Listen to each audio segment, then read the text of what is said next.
Welcome some of you just to lunch, and welcome to many of you after a wonderful morning of panels and a keynote at the Nixon Forum on U.S. China Relations, which the Wilson Center is very, very proud to co-host. I'm Jane Harmon, Director and CEO of the Wilson Center, and while you're enjoying lunch, keep eating. There are sweets in the middle of the table. We'll keep supplying the brain food. Our discussion of U.S. China relations now kicks into higher gear with remarks by the junior senator from Delaware who should come and sit. Chris, why don't you sit in the middle? I love instructing senators. By the junior senator from Delaware. Chris Coons has been outspoken on China as a member of the Senate Foreign Relations Committee and co-founder of the Senate Human Rights Caucus. A second-term senator, he's also vice chair of the Senate Ethics Committee and sits on the Appropriations and Judiciary Committees. We love the Appropriations Committee at the Wilson Center. Hint, hint, hint. Thank you for our increase. When Nixon made his historic trip to China in 1972, we checked this out, Chris was 9. But he was old enough, and I'm sure he was doing this, to be following the news coverage, and he has surely done his homework since. Appropriately enough, Senator Coons' lunch address is sandwiched, pun, between our last panel on the trade war and our next panel on human rights and religious freedom, issues close to his heart, and I know the hearts of everybody here. Chris, you and I last spoke about China in Aspen in early August, following your trip to China earlier this year, and earlier this month, as you know, the United States blacklisted 28 China tech companies and organizations for their role in enabling human rights violations against the Uyghurs. This was announced just days before Chinese Vice Premier Liu He visited Washington for the latest round of trade talks. The talks made progress on what President Trump called phase 1 of a longer-term trade deal, but as Win Lord told me, there's no evidence of what this deal actually says yet, and stay tuned, maybe we will see some, just hoping that we will. So, next page is here. Meanwhile, after 130 days of protests, the unrest in Hong Kong has not waned despite the withdrawal of a bill that sparked the protests. The bill would have allowed citizens to be, that was withdrawn, would have allowed citizens to be extradited and tried in Chinese courts. The protesters' anger is now focused on violent police tactics. And no one missed the import of Chinese President Xi's warning last week in Nepal that anyone who attempts to split any region from China will have, quote, their bodies smashed and bones ground to powder. Obviously, this is a complex situation, and in the spirit of Richard Nixon, Hugh Hewitt is about to join me as we ask you questions following your remarks.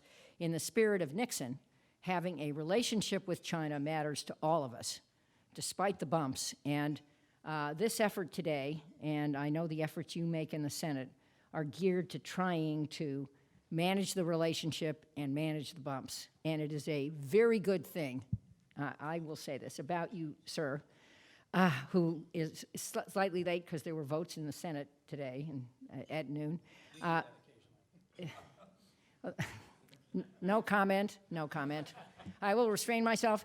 It is a very good thing that you serve in the Senate and that you are serious about the international and complex issues we face. And so please welcome Senator Chris Coons for some opening remarks, and then Hugh and I will pose questions.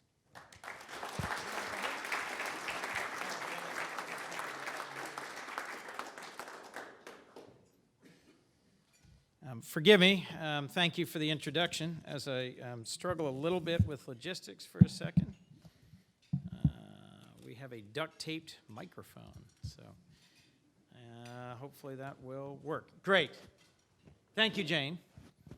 Thank you to everybody here at the Wilson Center. Thanks for your forbearance, given that I was engaging in that all too rare but still structurally important activity of voting in the United States Senate. And to Hugh, thank you for the opportunity to be with you today. I look forward to what I know will be searching, challenging, and well-informed questions. And to those of you visiting from the Nixon Library and Foundation in California, I'm pleased you've chosen to focus on in this conference on not just the very important current set of issues in our bilateral relationship, but the history of how our countries got to this point and the willingness of leaders from both the United States and the People's Republic of China to think boldly and think creatively about ways to advance the shared interests of our countries. What kind of world will we inhabit together in the future? What rules will govern global conduct? How will we manage a rapidly changing climate, nuclear proliferation, the spread of deadly pandemics, the technologies that will shape our emerging future? These are the questions that the United States and China, as the world's largest economies with the most international influence and power, must answer. We share an interest in working together to address these vital and pressing questions. I favor a relationship with China in which we strive to cooperate as much as we compete in our efforts to set the rules that will govern international affairs. The reality, of course, is that there will be times when our views, our values, and our interests are at odds. And those moments will require us to have frank exchanges and more diplomatic engagement, not less, as Robert Daly has suggested in his work here at the Wilson Center. It will be vital, critical, for leaders of both countries to define and articulate our interests and priorities precisely and dispassionately. Inevitably, there will be areas in which we can and should compete. And today, I want to take a few minutes and outline what I believe a sustained and bipartisan American strategy for dealing with China looks like. The goal of this strategy is fairly simple, that the United States should retake its position as the leader of free and open societies around the world while making the necessary investments to secure our competitive edge. We must strive to coexist, compete, and cooperate with China, and all three are possible. This strategy requires meaningful engagement from every aspect of American society, from government to our private sector, Silicon Valley, to academia, think tanks, and other critical institutions. So let me start by making a few overarching points, if I could, that inform my views. First, recent talk of a renewed Cold War, a Cold War with China, is both inaccurate at best and self-fulfilling or even dangerous at worst. Over the last 40 years, the United States and China have benefited enormously from the establishment of strong ties and deep economic interaction with each other. Hundreds of millions of Chinese have raised themselves out of poverty through determined hard work after Deng Xiaoping embraced market forces. And as a result, China has become a peer competitor of the United States. It is time to stop talking about the rise of China and recognize China is a peer competitor today. Nonetheless, China's decision to neither open up politically nor economically since its accession to the WTO in 2001 has forced us to a point where we now must re-examine, recalibrate, and adjust the parameters of our relationship. President Trump's tariff war and Vice President Pence's October 2018 speech at the Hudson Institute have certainly gotten the attention of China's leadership and principally President Xi Jinping. And while I want to see the trade war end, as do millions of American farmers and manufacturers and business owners, there is bipartisan consensus that it should not end until we have rebalanced our trade relationship to allow countries to compete on a level playing field globally. As I've traveled across the United States, I've been to 10 cities in the last 2 weeks. There is a broad anger in our country, rooted in the perception that China has literally stolen the future of our middle class. That is a broadly shared consensus across many states and many contexts. Thus, if there is a mistaken belief that a Democrat winning the White House in 2020 would fundamentally change what are the dynamics between the United States and China in terms of discriminatory economic practices, I think they will not change. And I think, frankly, this is going to be a consistent pressure and challenge from American domestic politics going forward. We also must make it clear as a nation and a people that we are not opposed to China's success, that we have a deep respect for China's ancient culture and many accomplishments, and that the United States seeks to partner with China on many of the critical challenges that cross transnational borders. But at the same time, we cannot be naive. The United States must be vigilant about China's assertiveness abroad and recognize that if we want to preserve the openness that is so central, so beneficial to our country and our place in the world over the last 7 decades, we need to clarify our interest to Chinese officials, work with our allies and partners to present a united message to China, and commit ourselves to domestic democratic renewal. As former U.S. officials like Tom Donilon or Richard Haass have pointed out, in the case of competing with China, our foreign policy must begin at home. In Congress, this means working in good faith with colleagues from both sides of the aisle to reinvest in our communities and live up to and demonstrate the capacity, the potential of our democratic values to solve the real problems facing American families and America's economy. I want to offer up 4 specific ways in which the United States must play a leading role in working with its like-minded partners to preserve freedom and openness. These domains of competition are our seas and oceans, the industries of the future, the shape of the global economy, and the values systems of our societies. I'll also lay out a series of actions we can take now within the U.S. domestic context in each of these arenas to lay a better and stronger foundation for the future. First, we must make clear we intend to preserve open sea lanes and freedom of navigation around the world. China, like us, has an interest in keeping the Red Sea, the Persian Gulf, the Straits of Malacca, other key maritime lanes open. Yet Chinese island building in the South China Sea, the coercive activity of its maritime militia, the opening of its first overseas military base in Djibouti, all run the risk of constraining international shipping, the free flow of trade, and U.S. military operations.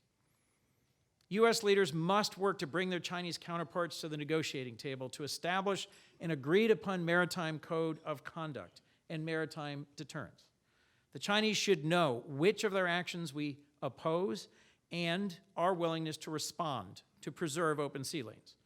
We should work with regional partners to improve maritime domain awareness, conduct regular freedom of navigation exercises, and maintain our military presence in the region. Finally, the Senate should at long last ratify the United Nations Convention on the Law of the Sea to bolster our ability to resolve maritime disputes peacefully and enshrine freedom of navigation as an international norm. During the summer of 2012, when I was a newly installed senator serving on foreign relations, I watched in amazement as literally dozens of credible, serious diplomatic, military, and business leaders testified over a long series of hearings about the urgency of this matter, this treaty first advanced by the Reagan administration, yet they were ignored by a minority in the other party who claimed that ratification would harm our sovereignty. I think the consequences have been significant and harmful, and we have not been able to approach the developments in the South China Sea from a position of strength as a result. There are also steps we can take to improve our ability to safeguard the seas by adjusting our defense budget. Our military doesn't necessarily need to be any larger, but it does have to become more modern. As Chris Brose has written in Foreign Affairs, a revolution in military affairs is occurring today as artificial intelligence, autonomous systems, ubiquitous sensors, advanced manufacturing, quantum science, and other emerging technologies transform warfare and warfighting platforms and systems in ways we haven't seen in living memory. We should reprioritize our defense spending accordingly. Brose writes, and I quote, "A military made up of small numbers of very large, very expensive, heavily manned, hard-to-replace systems will not survive on battlefields. Success will require a different kind of military, one built around large numbers of small, inexpensive, expendable, highly autonomous systems." Quote. We look at our annual budget, which is now around $750 billion, and feel safer by rank orderings that say we spend more on defense than the next 10 nations combined. But we are not spending it as effectively as we should be, as we must be. Spending $15 billion on an aircraft carrier that is vulnerable to a $10 million anti-ship missile is simply unwise. We should innovate and invest in new technologies that can swarm, dominate, and overwhelm adversaries and thus deter conflict. The United States has an unquestionable and sustained interest in ensuring open seas. Where China acknowledges this shared interest, we can work in partnership with them. But where they do not, we must work with allies and partners, enshrine international norms through UNCLOS, and alter our military spending. This leads me to the next and arguably the most important area in which the United States and China are already competing, the rules governing emerging technologies such as 5G, artificial intelligence, semiconductors, quantum computing, biotechnology, and the Internet of Things. Unlike the world of 30 years ago, each of these new technologies has a national security application, and the technical and ethical standards of conduct in fields like cyber, outer space, internet, and in particular Internet of Things have yet to be written and embraced. America's dominant position in technology and innovation has given us significant advantages in setting the stage for open and interoperable systems that underpin the concepts of innovation, freedom, and creative development.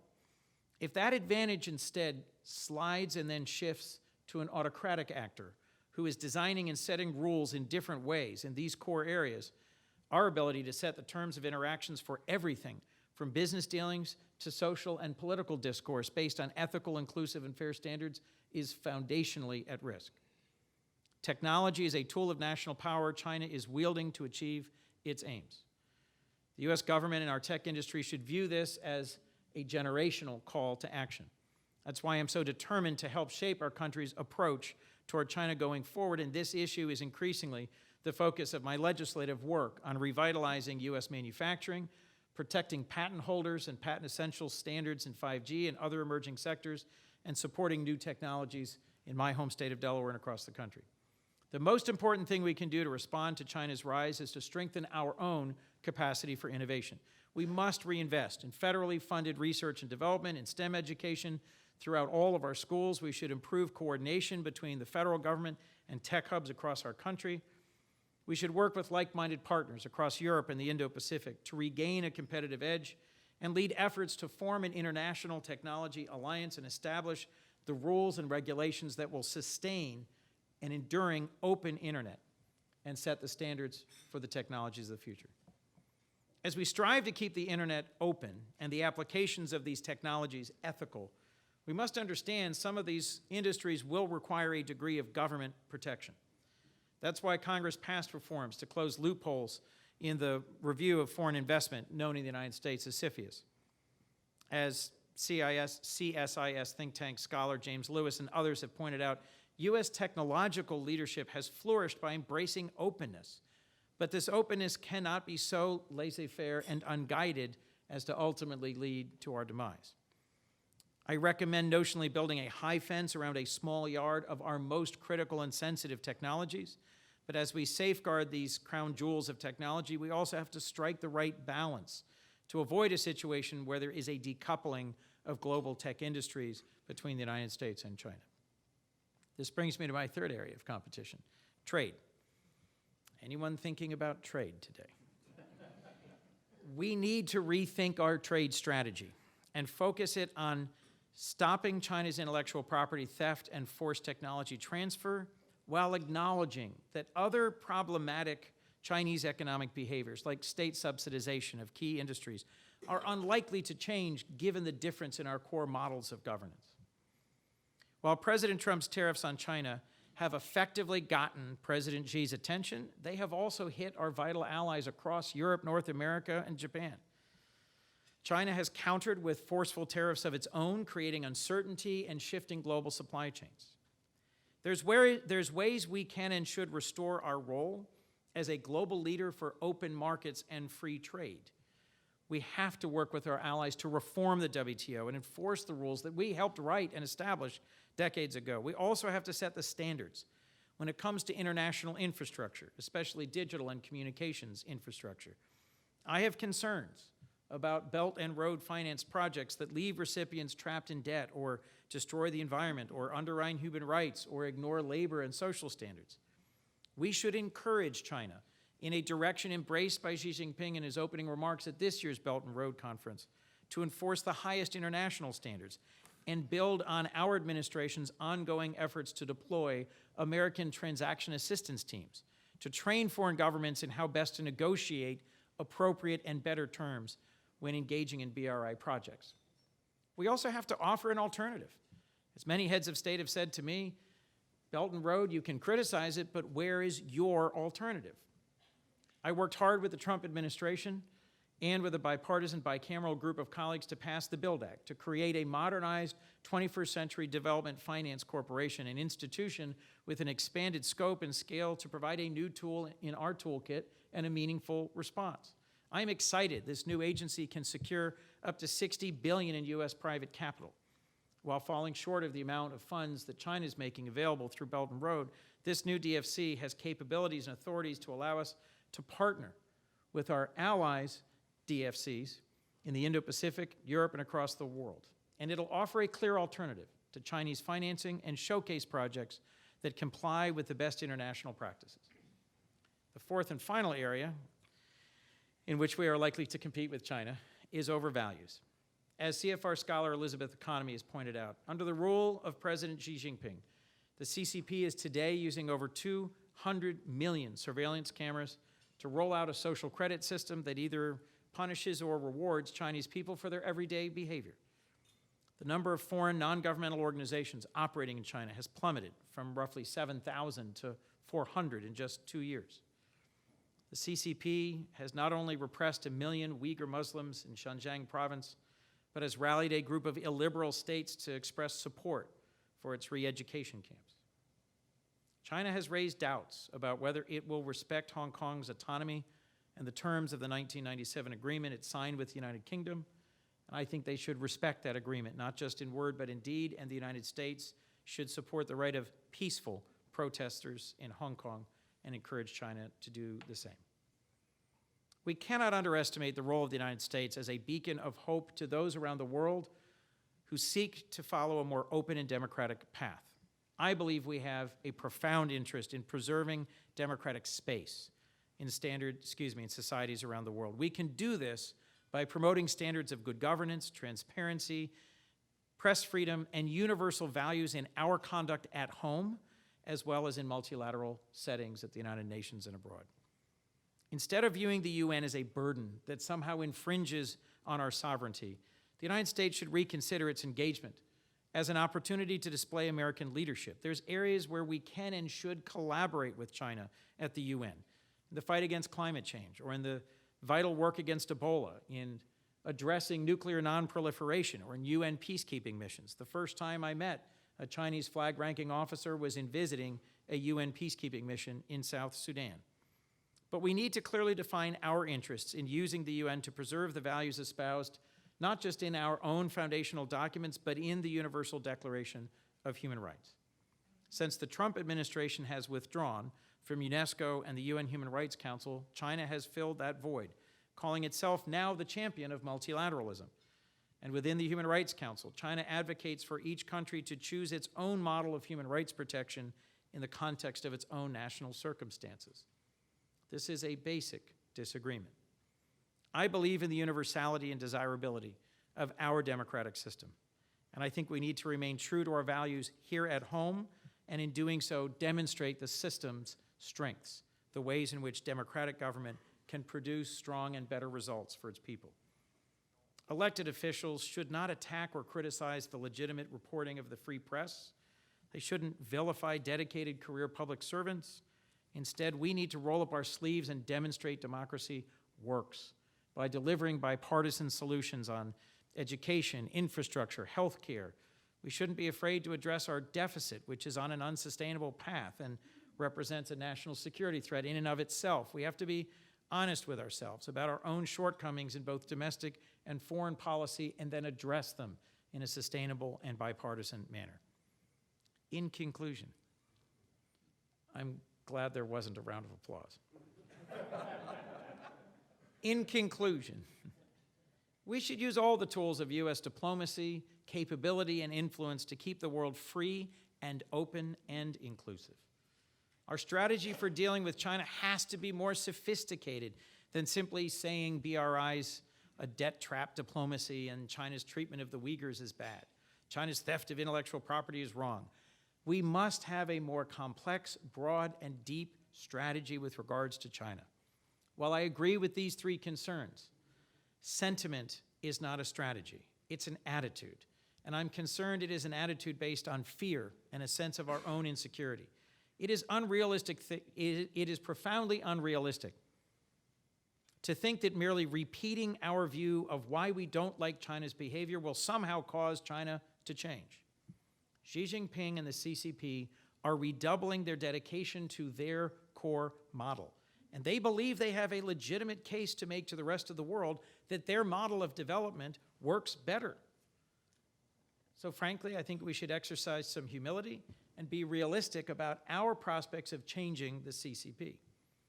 Today, I've tried to lay out an alternative approach, to be vigilant and clear-eyed about what China is doing, to express our disagreements with them frankly, but to not allow that to be our sole focus.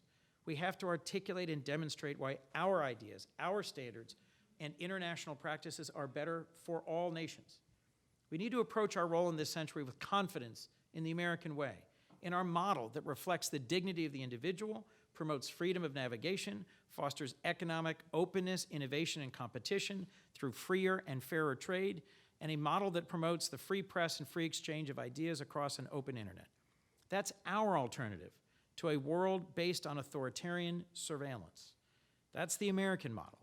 And if we're to reassert and reclaim our role as the leader of free and open societies that share our values, we have to be true to who we say we are and show the rest of the world our model works. Government, by consent of the governed, can be remarkably messy, but it is still the best form of government in the world at advancing peace, prosperity, and security and addressing the legitimate needs of its citizens. We have to set that example right here at home. Thank you, and I look forward to your questions. Oh.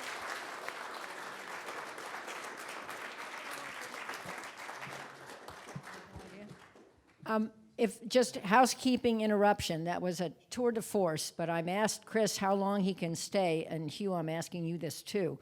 I can stay until 1:10, and and I may bail on you, my apologies. But I just, let me turn this over to Hugh, but let me just make one comment, which is, if more members of the United States Congress had the sophistication on issues that you do in both parties, we would be in a much better place. So thank you very much for that careful speech. I'll take the first question. It's great to be with Senator Coons. We met where all conservative journalists meet Democratic senators in the Acela Lounge at Penn Station. And I want a picture of me with both of the reasonable Democrats in Washington, D.C. I'd like that. They're both. I said both. I said both. Let's take it. My first question goes to your first statement. We have the Dean of Harvard Law School over here. So I'm going to quote the Dean of the Kennedy School of Government, Graham Allison. If you don't want a Cold War, prepare for a Cold War. You began by saying you didn't believe we were in a Cold War. Aren't we better off if we were to prepare for one, even though you don't think we were in one, and that would mean an NDAA and an increasing defense budget and the defense transition you talked about, but all of the above? I think that a casual talk about we are inevitably headed into a Cold War is a mistake. But being unprepared or ill-prepared for the possibility of conflict is an equally grave mistake. So two things. In the Cold War between the United States and the Soviet Union, our economies and our technological systems were discrete and distinct. We are in a profoundly different place with China today, first. Second, we were, I think, ultimately successful in the Cold War because we led a global alliance of countries that had similar values and priorities. I am gravely concerned that we have weakened our standing as the nation best able to articulate and show the benefits of open societies and democratic governance. And so if I had a central message around this, it was not, let's not prepare. It was, let's first be clear-eyed that the weakness of the current practice of our own democracy in the capital in which I serve is one of our greatest strategic weaknesses, and we should address that. Just to follow on this, Hugh, Chris made a huge point about the Revolution in Military Affairs, RMA, and the need to retool, rethink our defense budget. I think most people here would agree with that. Certainly, we're not fighting wars anymore with our vests on, firing muskets across a field. The way we fight wars with technology is totally different, and I would say we're underprepared as someone who has studied this. And that is a step toward being ready in the event that this thing goes south. So I just have one question, Chris, and it's on the other thing you talked about, which is the rise of technology and 5G and so forth. Some people have written about the fact that we are behind on 5G, behind China, and we may end up in a situation where we basically have two different 5G systems, theirs and ours. And ours will be weaker, and ours will be more vulnerable than theirs. Do you see this, and do you think that Congress is doing anything to either legislate or at least consider what some better options are? I don't see that as the inevitable outcome, but it is a possible outcome. There are relatively few options for the manufacture and deployment of affordable, high-quality, Western-sourced physical systems for 5G. And having met with folks from all three of the major manufacturers and purveyors from South Korea and from the Scandinavian countries, none of which is a U.S. manufacturer. none of which is U.S.-based. But we shouldn't overprivilege the physical networks, because an awful lot of what is going to make 5G is software that's going to sit on those physical networks, and it's important to recognize our significant competitive advantage in developing cutting-edge software. I worry when I have conversations about 5G, and it is a conversation that is really about the United States and deployment within the United States. We will certainly be successful in deployment within the United States, and it will be rapid, and it will be successful. It's the developing world that I'm most focused on. I've spent, as you know, a lot of time in Africa. There are dozens and dozens of countries that already have a built-out 4G backbone that will be extremely expensive and difficult to replace with a Western-sourced 5G backbone. And this raises basic technological questions. What is it we're seeking? What is it we're trying to do? And how do we establish standards for 5G that are sustainably promoting openness? I think there's a lot more we should be doing governmentally to advance that. Let me go from the concern about underreaction to the worry about overreaction. In past competitions with the Soviets, we ended up making civil liberties a casualty of that, with a Red Scare in the 20s and McCarthyism in the 50s. Now we have a concern over, a legitimate concern over the PRC's intelligence operations in the United States, which adversely impacts our Chinese-American fellow citizens and visa. What do you do to both combat the PRC, and by the way, it's legitimate for a nation state to try and do that, we do it, their efforts in the United States with the concern that Chinese Americans might feel as though they're being targeted? That's a great question, Hugh. And there's about 350,000 Chinese nationals who are students at American universities. They play an absolutely central role in our advanced research. They make enormous contributions to our universities. They are great participants in what makes our university system the world's leading system of research and scholarship and work. But I'm struck at how many university leaders I've met with were either ill-informed about or frankly oblivious to some of the challenges around clarifying what are appropriate and what are inappropriate behaviors, what are secure and what are risky behaviors in terms of research and who has what access to what information. There have been, as you know, tragic instances of overreach, arguably even of racial profiling, and of now widely publicized ill-considered prosecutions that have significantly harmed relationships and standing of Chinese-American researchers in this country. This requires subtlety. It requires communication across the silos of our intelligence community and our academic community, which often are not closely aligned or even communicating. And it requires some subtlety and some forbearance on the part of our counterintelligence efforts to really be careful and to make certain that they are making cases where they make them that are very well-founded, because the secondary consequences of prosecutions that are not well-founded are significant. I'm grateful you cite two previous times in our history where civil liberties went out the window. We have to be careful not to do that here. The first Senate campaign on which I worked was for our lieutenant governor, who happened to be born in China, became a Chinese American, and was a physics professor. And he's made me quite aware of the ways in which this is harming both academic freedom, our engagement country to country, people to people, and the careers and reputations of Chinese Americans. I think I'll pass and give the audience more time. Okay, that's great. Always give the court more time. Who has a question? Wait, let me start back here. Go ahead. Please identify yourself. Do we have a microphone? Yeah. Thank you all very much. This is shared with Epoch Times. Just on Hong Kong Human Rights and Democracy Act. So this question for Senator, do you think it can be passed in the Senate? Was your question, will the Hong Kong Human Rights and Democracy Act pass the Senate? I have learned not to predict what will actually pass the Senate, because when I'm told on Thursday, even by the majority leader, oh, this is right, sometimes you never know. Likely. It has just passed the House by voice vote, Tom. How recently? Tuesday. It has passed the Foreign Relations Committee. I think the odds that it will pass the Senate by an overwhelming vote are very high, and I think it will pass soon. But that prediction was free and worth everything you paid for it. And so, Thank you. Let me go way to the end of this room over here. Is there someone down there? I want to make sure I don't excuse. Okay, go ahead. Thank you. Thank you, Senator. My name is Jean Nguyen with Voice of Vietnamese Americans. I thank you for saying that the U.S. should take back our leadership, and especially with the international law, the world order for the last 70 years, which led us till today.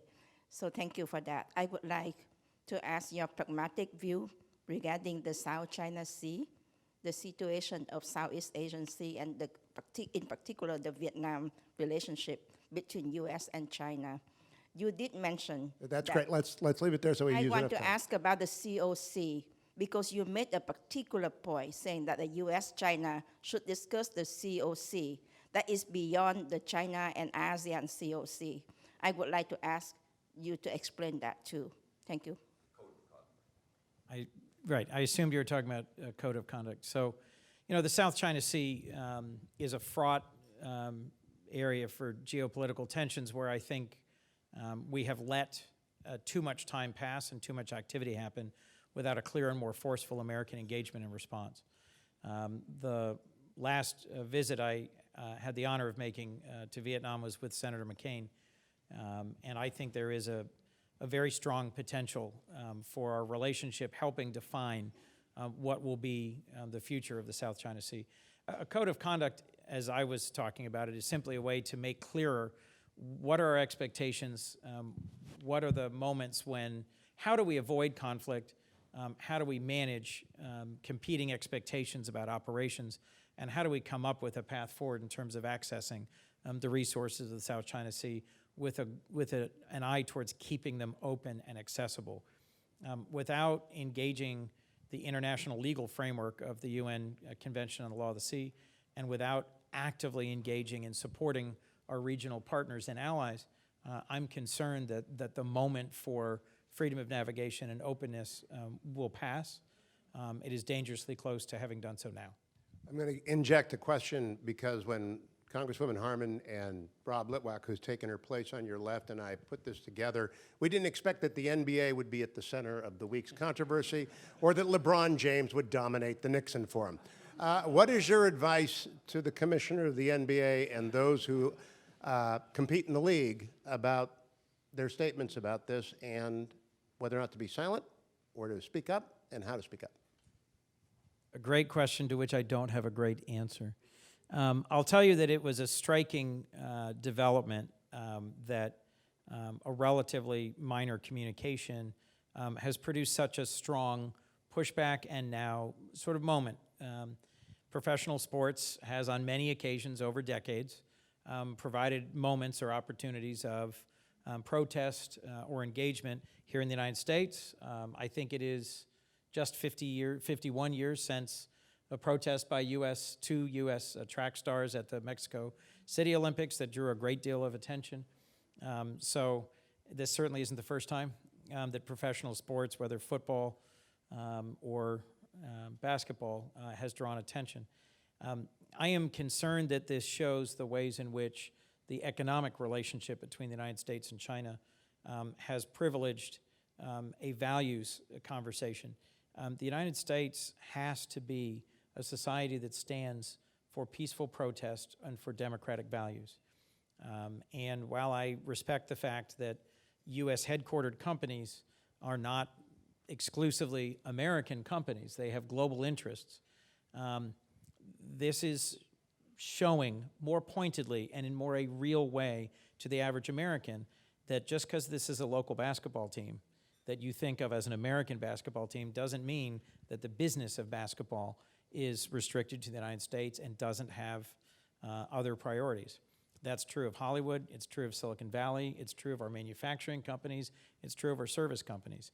As our companies increasingly have as much of a footprint in China in terms of their current and future growth as they do elsewhere in the world, they've come into conflict between our values and China's values. My hope is that in this case, the NBA will speak up on behalf of peaceful protest, but I'm not optimistic about it. And I do think it should cause a wide range of Americans to think about what do we expect of our institutions? If we are cheering for and buying the gear of and supporting a particular sports franchise, do we expect them to take a position that is fundamentally American, or do we really not care? Is it really not our business what they do in the rest of the world? That's a basic challenge that we need to sort out.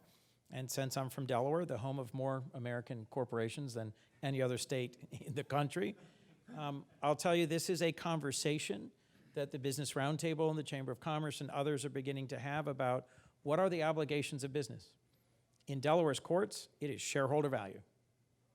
But there are corporate leaders who are beginning to say perhaps we should have a definition of corporate responsibility that is a notch broader. And I think there is the unexamined expectation on the part of most American fans that sports franchises are American, and this is a wake-up call that no, they're not. They're global businesses that are trying to generate revenue. And the Chinese market for basketball fans and basketball viewership is enormous and very attractive. And so this should be the moment, I think, a moment that precipitates a conversation. When we have a values conflict with China, how does that impact our economic interaction? And to the American consumer and voter, what is it that you expect of name brands? As you may know, I was in-house counsel for a global brand 20 years ago. And most Americans think of it as an American-invented, American-headquartered, American-operating company, but it's a truly global company that had as many operations in China and in Europe as it did in the United States.